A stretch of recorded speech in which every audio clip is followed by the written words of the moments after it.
কি খবর ভাবি? দিনটা দিন এত চিকনা হচ্ছে কি করে? ভাই কি খাওয়াচ্ছে? প্রধান সাহেব আপনিও না। আরে প্রধান সাহেব, আপনার মধ্যে কি এমন জাদু আছে যে মেয়ে দেখলেই পটে যায়? দূর পাগল, এসব কথা আমি কাউকে কোনোদিন বলি না। তুই আমার নিজের লোক, তোকেই বলি। যখন তোর কোনো মেয়ে পছন্দ হবে সেই মেয়েটার মুখে শুধু তুই এরকম করে হাত বুলাবি, ব্যাস, আর কিচ্ছু দরকার নেই। আরে প্রধান সাহেব, আমি বাড়ি যাচ্ছি, আবার পরে আসবো।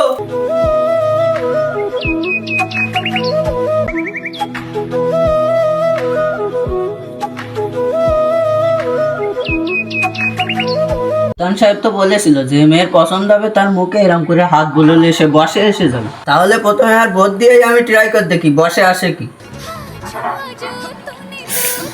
কি ব্যাপার প্রধান সাহেব, আজকে তো সকাল সকাল চলে এসেছেন? ভারী মিস্টেক হয়ে গেছে।